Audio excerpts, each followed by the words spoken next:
know, it's always a pleasure to be with you in the summit here on RTV. I'm Adam Squizera, and of today we will be discussing on the Eastern DRC crisis.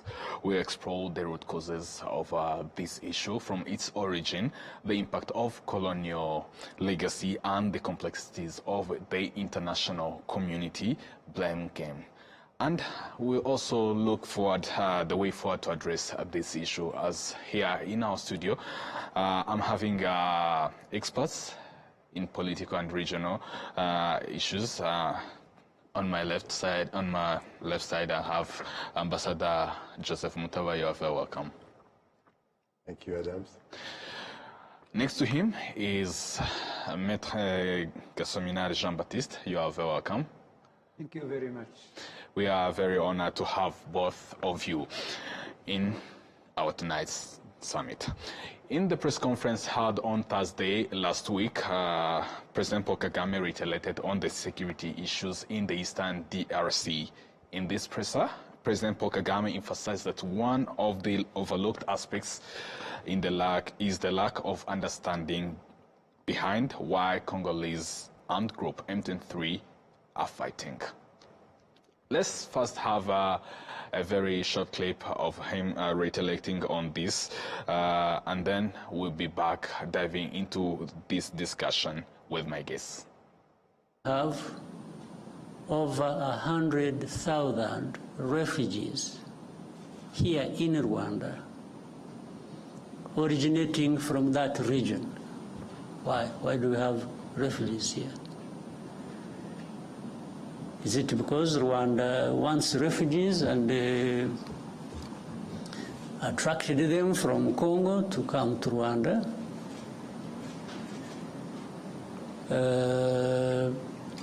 I said the first question, M23, why would they be fighting? They just like fighting. So, in the fighting that is happening in Eastern Congo, and you call that violation of sovereignty, territorial integrity, how does it arise?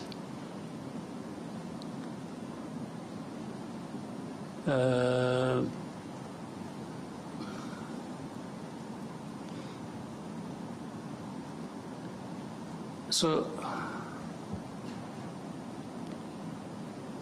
on one hand, these are Congolese.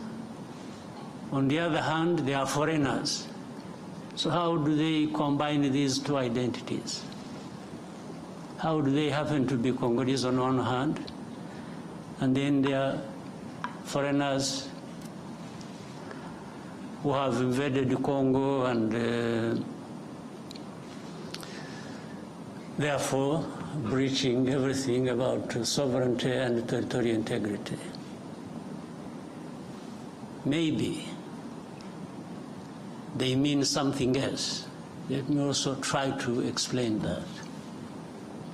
Those who make such statements. Well, you heard what he said, but let me first ask this question. How do Congolese violate the territorial integrity in the first place? Ambassador. How do the Congolese violate? That's what they stated in many of the reports of the experts and so on. They see, when we talk of Rwanda today, when we talk of Eastern Congo today, we cannot just understand or explain the issues as if they happened yesterday. To understand very well the situation as it is today in 2025, you have to go back many more years back, many years. Without going into details, one can just pick some significant landmarks. If you go back to the oldest time we can think of in terms of history of the countries in Africa and so on. We can go as back as 1884, 85, just to be fair. Quickly say that when the powers, the Western powers, sat in Berlin to draw or to draw maybe yes after, but before to simply just say you will have a part, you have a part. It's like a cake they were cutting. In 1880, before that, there was a creation of a center called Vivi in Congo. I don't know if you've heard of it. Yeah, in history. Where the whole expeditions, all of them, will just start to go and discover the biggest part of what is called today Congo, which was later called l'État indépendant du Congo, the independent states of Congo, set up by sort of for the King Leopold II, and they recognized by the Americans in April 1884. Retain that word from me. Recognized by the United States of America in April 1884. If later on now, the Belgian Congo, the Free State became the Belgian Congo as a colony, and today, the Democratic Republic of the Congo, after being called Zaire and so on, it is the same state within the borders it was given in 1908 that created the problems. That's the remote origin of the problems we have today. I can insist on that by saying that's the same time, the same period of time when the Belgians, the British and the Germans decided to draw the borders in 1910, when they said this is going to be called Congo, Belgian Congo, this is called Rwanda, this is called Burundi, this is called Uganda, and so on. And it happened that the country we knew as the Kingdom of Rwanda became completely just deprived of its part, its territorial part. So that's already a violation of the sovereignty of Rwanda, because Rwanda existed before the 1884-85 delimitation of frontiers, of borders. The Kingdom of Rwanda exists before what we know as the state, the Free State of the Congo, or later on Zaire and so on. So you mean... That's very important to note also. It's the colonial impact. It is a colonial impact, definitely. And then, to what extent this the legacy of colonialism contributed to this current instability in DRC we are talking about? Because, yes, on one hand, the first question I asked, Ambassador, these Congolese, it is even reiterated in this clip of President Paul Kagame. These Congolese are now, it is now being stated that these Congolese are violating that territorial integrity. Well, I think it's a misstatement, saying that nationals of a country are violating its integrity and its sovereignty. I think the person doing it is doing it purposely, just to mislead people. But as Ambassador rightly said, actually the issues or the problems that we are seeing today, they date back those years, 1984, 1885, during partition and scramble of Africa.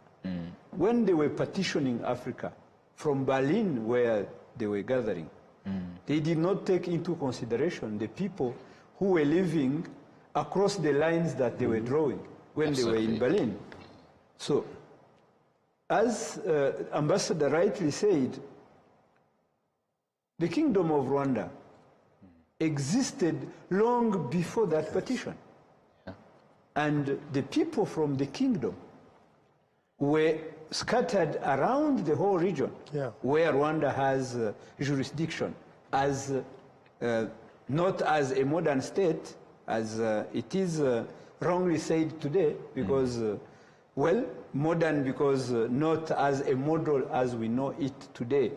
But at that time, Rwanda had a territory, Rwanda had a leadership, and Rwanda had people.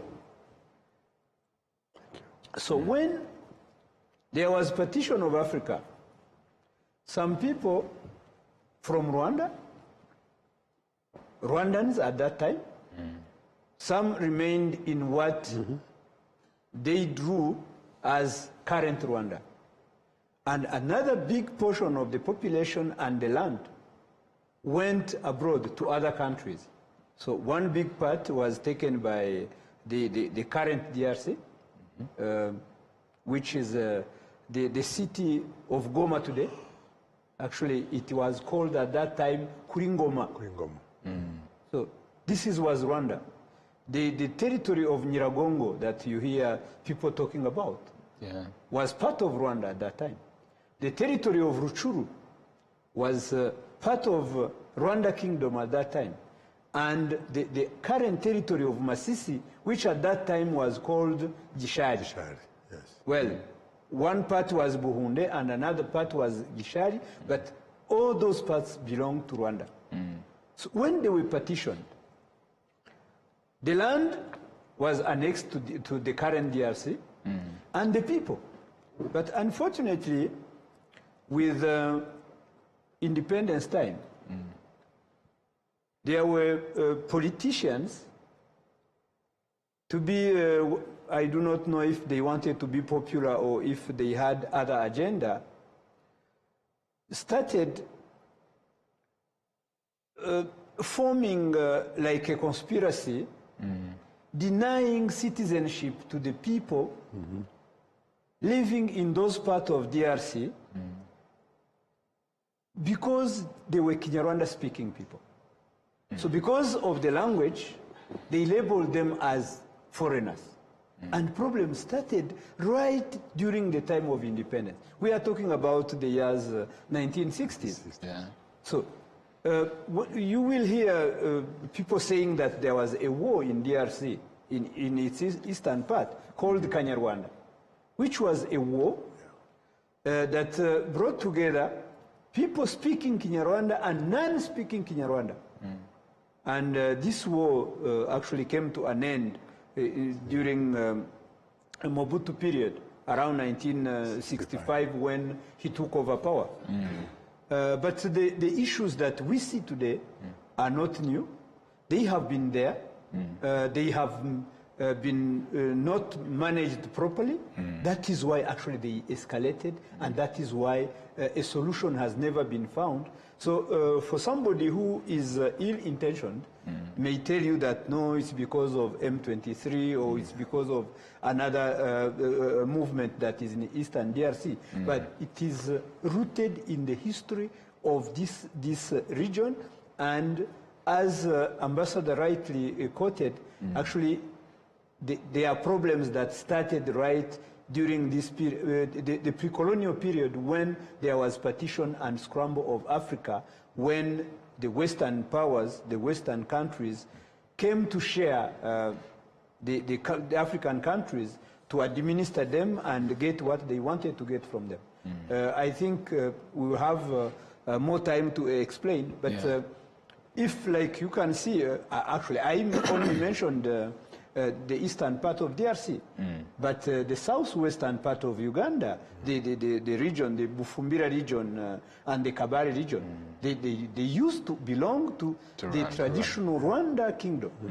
So this is, but what we do not understand correctly is why these problems are only in DRC. Because, you know, when there was partition... That was exactly my question. Why don't we see this problem in Uganda, those Bafumbira complaining, or the government of Uganda complaining about those Bafumbira living there, and instead we see it in DRC mostly?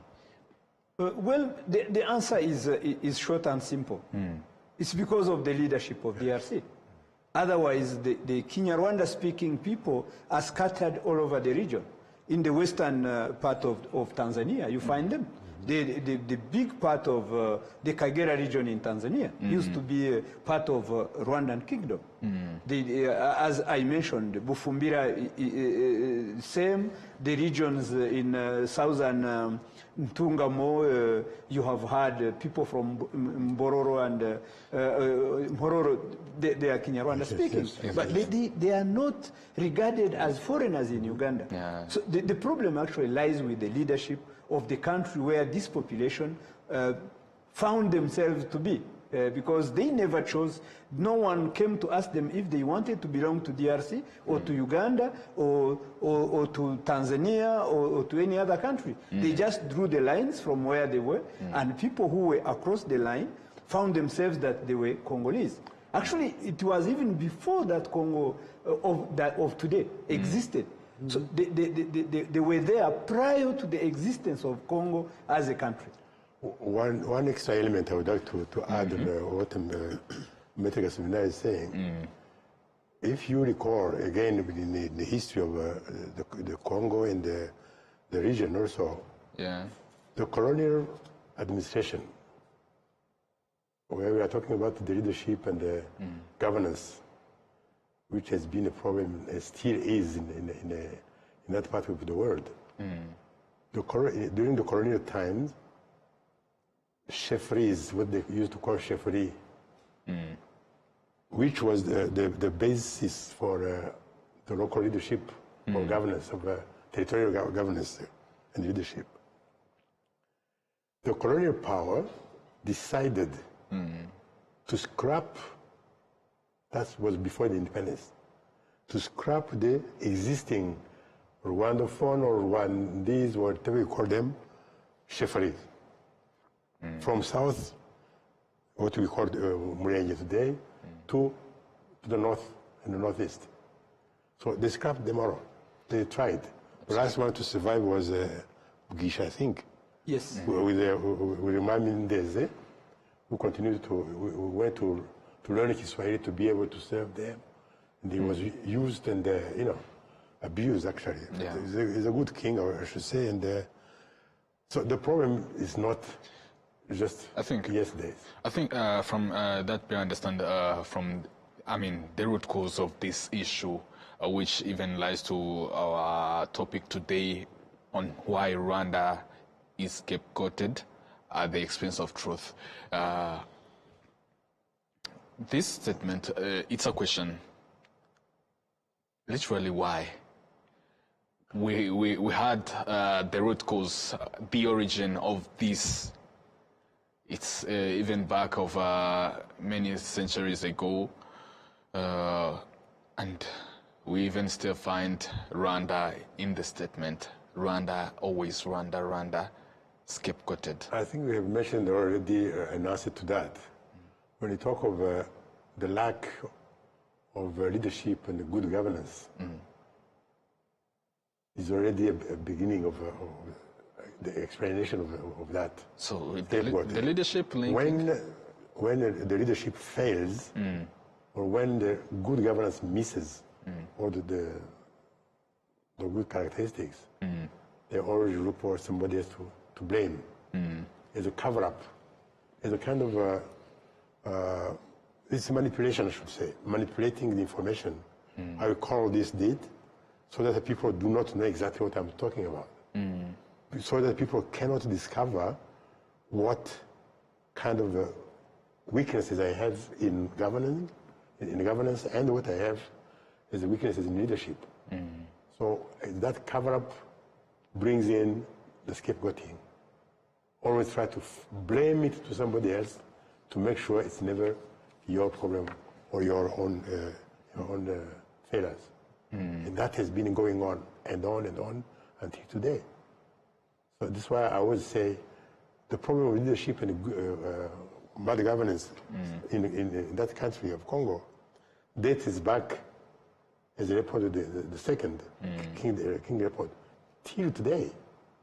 So there is a very funny kind of a trend to continue as if that was the best.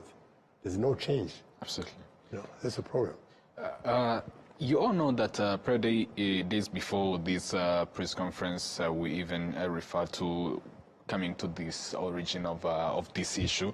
There have been very quick release of many statements and reports from, I can say, including the UN group of expert report, and as well as last time when we met, we're talking about the EU statement that was released also in the first week of this month.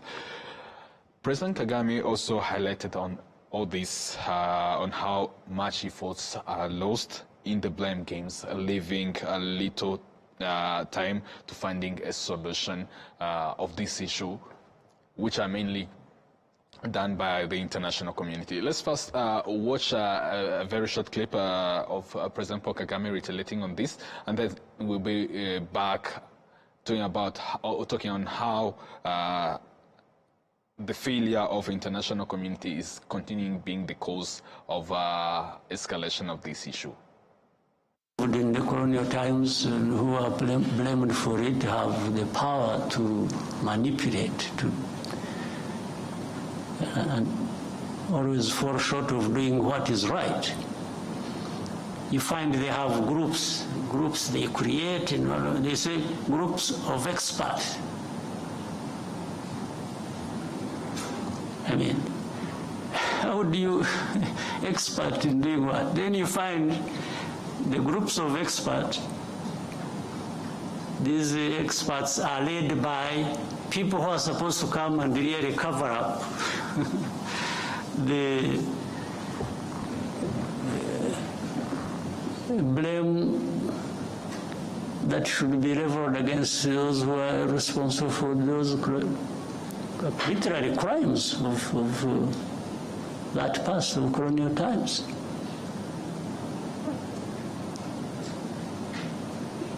And they've been here in Eastern Congo or in Congo, groups of experts. What expertise? Expertise to come and tell lies? You know, these groups, the people making up these experts, you know, in broad daylight, killings, persecution, all kinds of stuff are done by people they see, government leaders in Congo, commanders, people belonging to either the police, the army, in broad daylight lynching people. This one is kept quiet about, and then the next, these experts write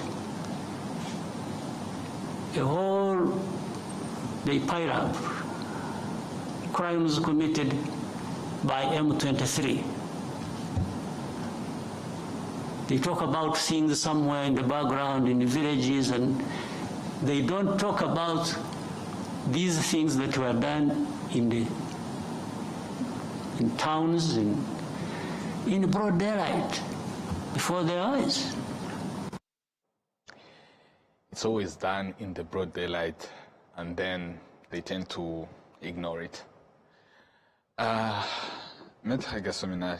Recently, most of these reports and statements were released a very few days after the capture of Masisi town. After, M23, after capturing Masisi town, we literally saw many releases of such statements. There's powerful nations retaliating on this capture.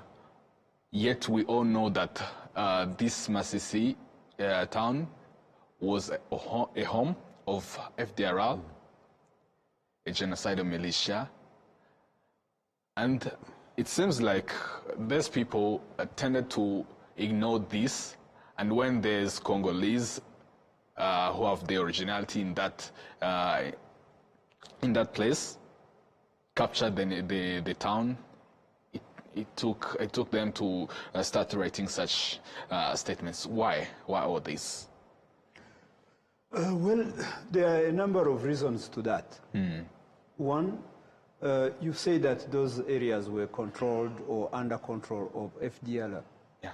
But A foreign rebel group. exactly, it's a foreign rebel group. Genocide militia. It's a group made of people who committed genocide against the Tutsi in Rwanda in 1994 and who fled to that area where they were received, given all authority to rule over all those chunks of land. And remember, when the people who now form FDLR, when they left Rwanda, they were escorted. They were escorted. Their arms were carried in aeroplanes and vehicles belonging to those countries that are doing now the apology of the FDLR. So, when you talk about the reports or the communiques or any other paper that is being published after Masisi territory headquarters is liberated by M23. Actually, why do they do that?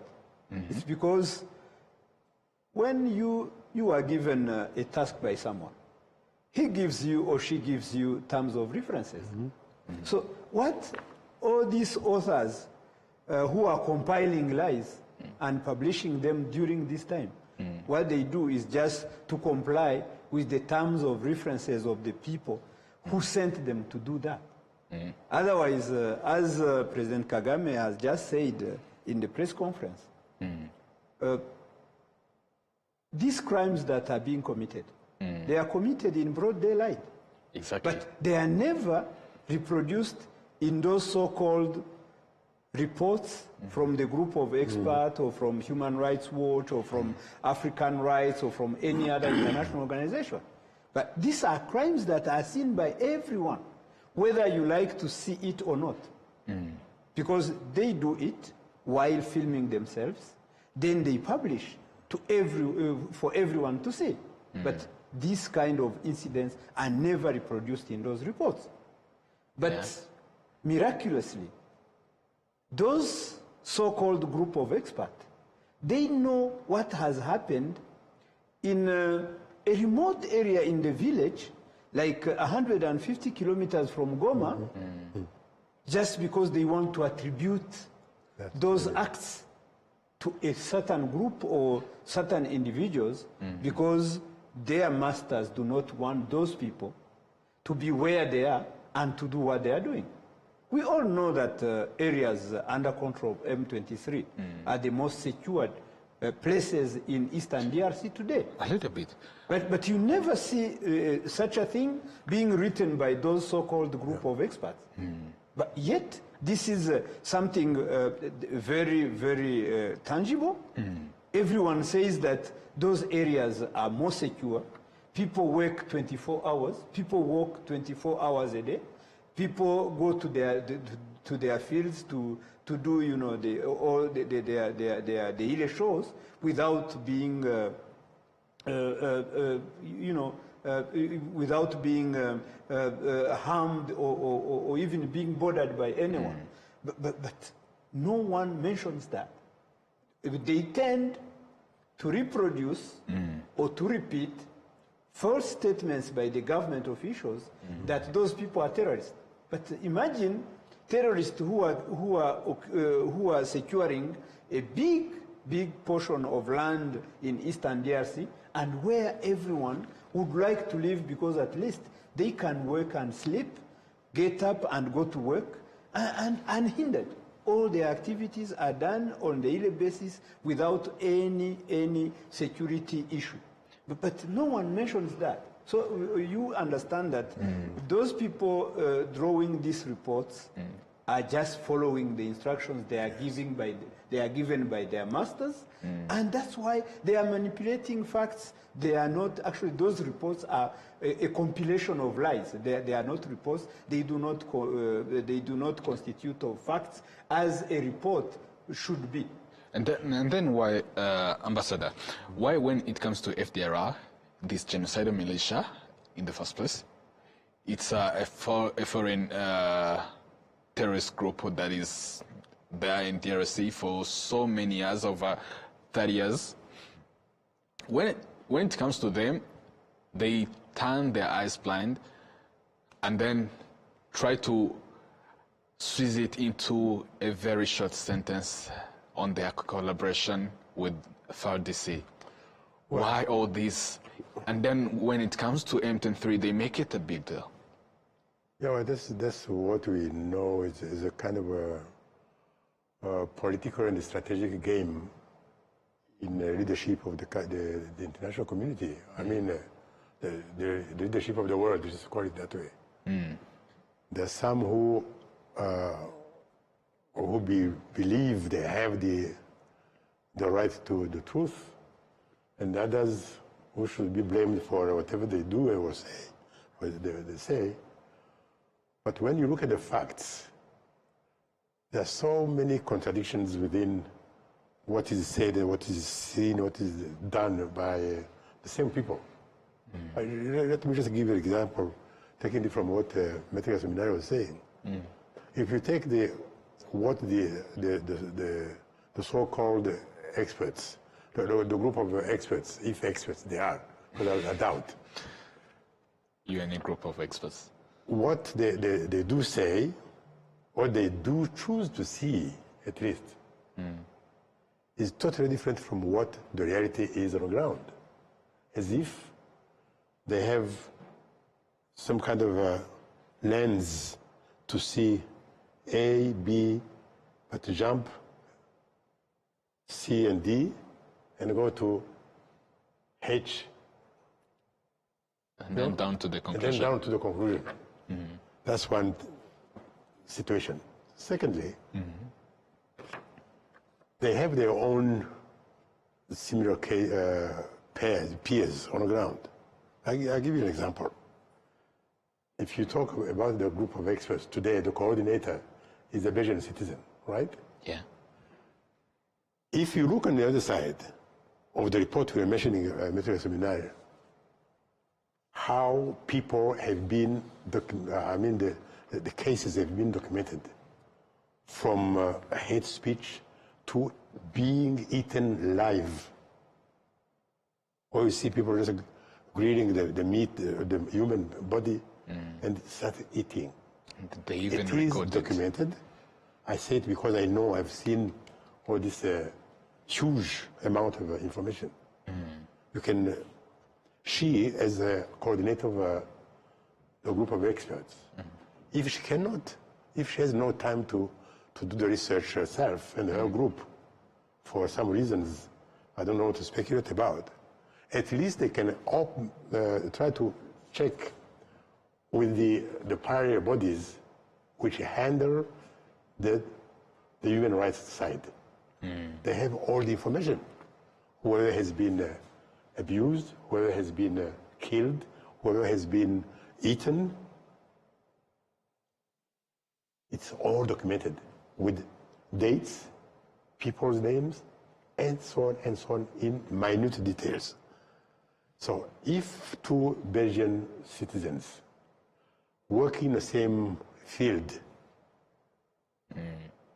do not compare notes or decide not to consult the other side, something is wrong. That shows you the kind of complicity there is in the international game when you look at when you deal with these matters. And then, if you I mentioned her name as the coordinator of the expert of UN. UN experts, but Mr. Mengen is your colleague. You know, he has a valuable, big package of information, which he does not hide from anybody. But none of the 6 or 10 experts have dared to say, we do not have time to go around the city, we do not have time to go around the country. At least we can go and ask Maitre Mengen and his team to see what's going on, and they mention it. They don't. And that shows you, it's symptomatic of a failure. And I can push the description even further. You've heard of people talking about the drones and and so on, you know? Why is it that their eyes or their lens see drones from M23 or any other group, but they don't see or describe what is being done by the drones from the government side? And who in that group of experts has ever talked of the mercenaries which are on the ground? They are Europeans. Yeah. They come from those European countries. Sometimes and nobody skipped. So none of the UN experts mentioned that. Nobody from the UN group of not experts, but the group of human rights groups. Entities describes that one. And yet, Maitre Seminari knows more about the international law. The international law forbids the usage of mercenaries. Nobody mentions that one. But so who to believe? One question I have, Maitre Seminari, why Masisi brought all this? It literally exploded all the things. And we literally saw what the international community was thinking about this issue of the region. Why Masisi? What's there? Well, I think firstly it's because it's a headquarters of a territory, that's one. And this has happened right after the failure of what they were expecting to be signed in Rwanda. What they were expecting that to be signed between President Kagame and President Tshisekedi about the dialogue or about the process that was ongoing in Rwanda. So after its failure, when no signature that everyone was expecting did not happen, then what followed was the fall of Masisi. And you know, it was like a double shock of Rwanda, which to many observers did not mean something very important or very significant. Because there were talks in Rwanda, yes, but between who and who? Because when you look at the actors, the main actors in the conflict that is ongoing in the Eastern DRC, the main actor, who is M23, AFC M23, was disregarded, was not part of the dialogue. And yet, people were thinking that something positive might come from Rwanda. But you need to be, I'm refraining from using the word, but you need to be dumb to think that you can get a solution of an armed conflict when one main actor of the conflict is not part of the dialogue. It's like, actually, when you think about it, you realize that either they consider everyone to be dumb, to be stupid, not to understand the situation, or they just think that, okay, if we decide things to happen this way, then they will happen this way because no one can oppose what we have decided to happen. Which is wrong. Otherwise, Rwanda was just, everyone was talking about Rwanda, but Rwanda is just, it was just an empty basket where, well, it was a process, but which could not lead to tangible results. Because the main actor in the conflict had been ignored. And I think even if another process was to start today or tomorrow, if the main actor is not included in the process, then that process itself is to fail. It is meant to fail because M23 AFC is a reality in Eastern DRC. Out of 6 territories that comprise the northern Kivu, the North Kivu province, 4 out of 6 are in a way under control of M23. I'm talking about the territory of Nyiragongo, the whole territory of Ruchuru, now the whole territory of Masisi, a big part of the territory of Walikale, and a big chunk of the territory of Lubero. So imagine somebody controlling big part of a province and who is ignored. But those statements you were mentioning... And that's why they state that it's the violation of the territorial integrity. But can you violate the territorial integrity of your country? No. Actually, the word is applicable only when it comes to foreigners. A foreign country can violate a territorial integrity of another country. But how can citizen of a country violate its territorial integrity? It's not possible. It's not possible, it's not feasible. And yet it wasn't said when the DCFDR was there. Well, it seems like something is complicated there. No, actually, you know, nowadays it's so unfortunate that everyone can hide behind his small screen of a telephone and write anything and disseminate it throughout the world and for people to read. Otherwise, when you see things that people write and you see the quality of what they write, then you wonder if you are living in the real world. This is the issue that people now are facing, but it's a reality. We need to live with it. But when it comes to DRC, manipulation also comes in. And you know, like, it's not a secret. Not later than yesterday, I was reading an article from DRC where the government has issued instructions prohibiting people from disseminating any information related to any victory from M23.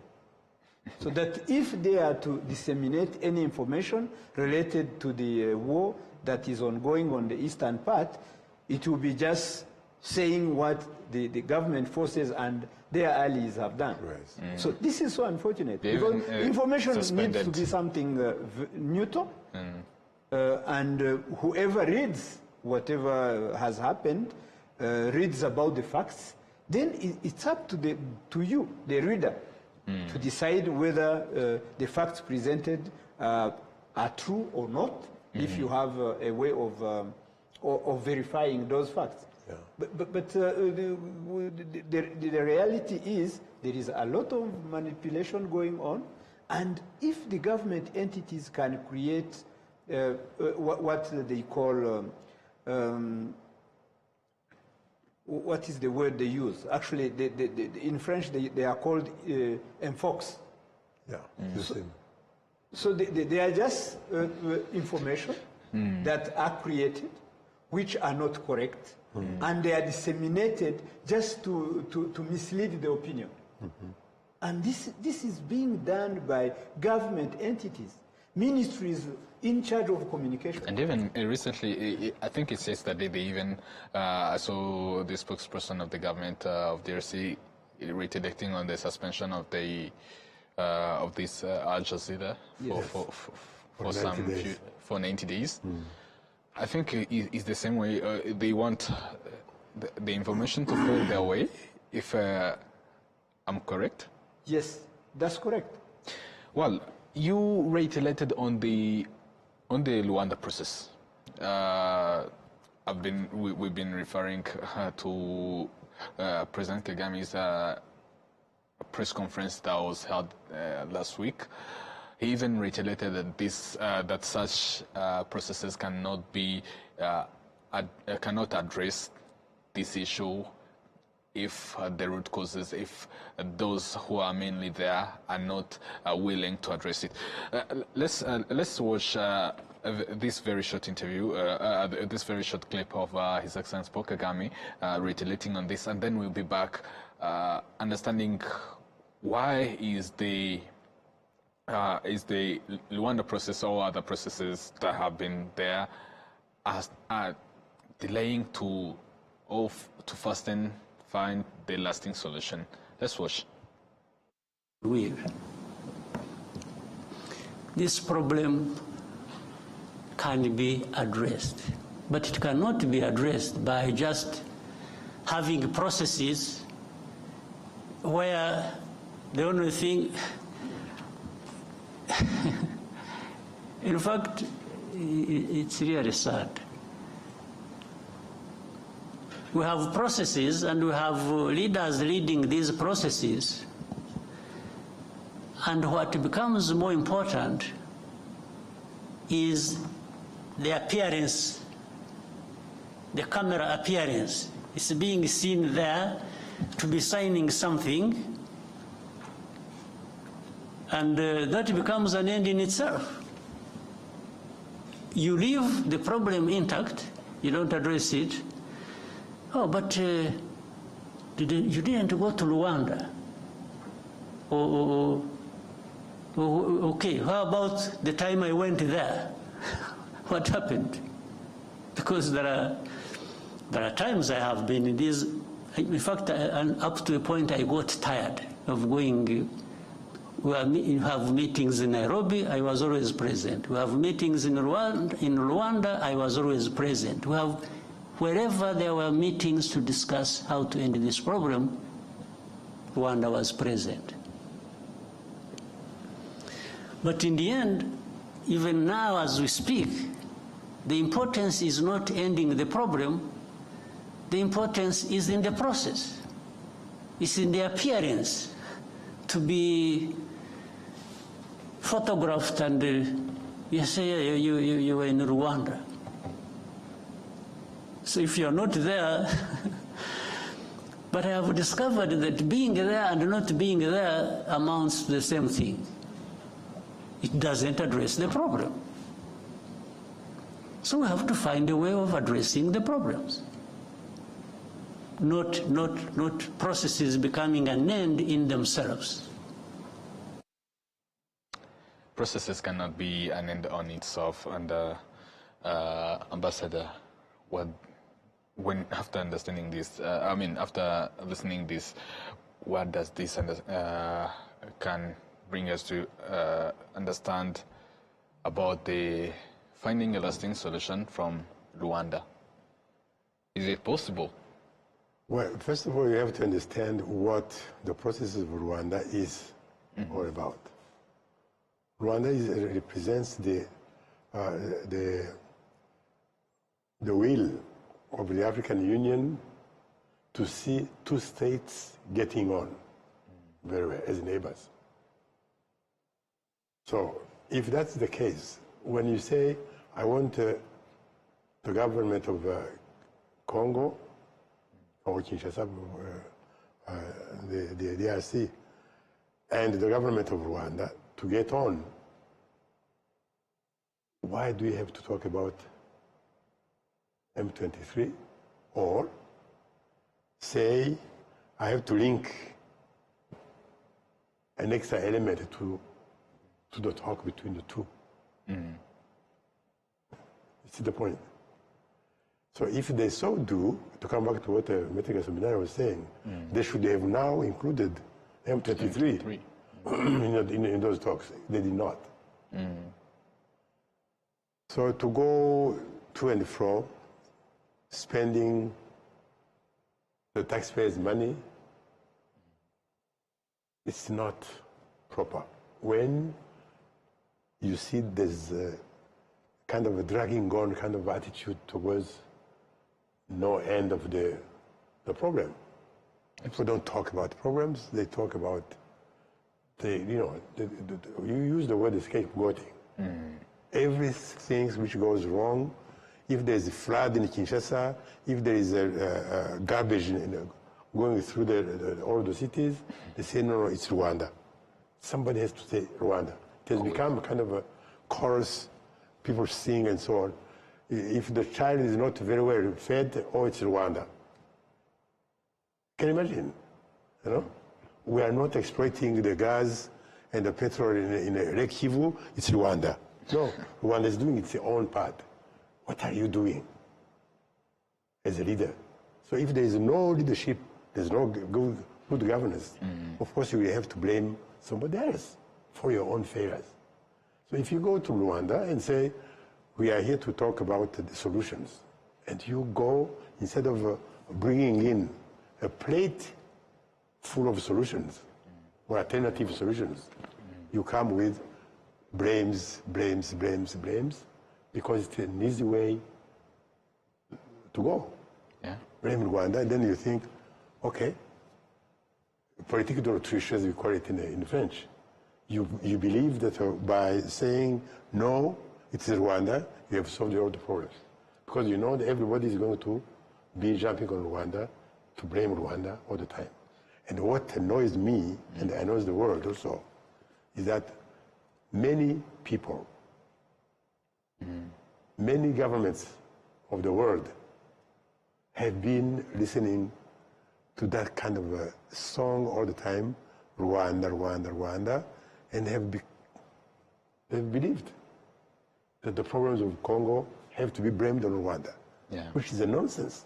I think the mediator himself knows the truth, right? He knows the truth. Because for so many years, I mean, recently, over the past 2 years, if I'm correct, there have been Rwanda and Nairobi processes which were merged into one process. I think you remember that I was part of the resolution of the EAC summit that happened last year in November. Can't this poor understanding of one part make the mediator be frustrated? On your side, Gasamina, what do you think? Well, I think not. The mediator should not be frustrated because of what is going on. I mean, for this scapegoating, always bringing in the statements Rwanda, always Rwanda. No, but if you followed keenly what Ambassador was saying, the initiative of bringing together around a table of negotiations, bringing Rwanda and DRC together, came from African Union. Yeah. So they said, as neighbors who might have challenges, they should be brought together around a table of discussion and find a solution. Because Rwanda had grievances that are legitimate, that it was putting forward, accusing DRC of doing. And DRC had some grievances also against Rwanda. So they say the best way of solving an issue and arriving at a solution is to sit around a table. But when you sit around a table of negotiations, you do not hide the facts and the truth. Then you cannot arrive at a reasoned agreement.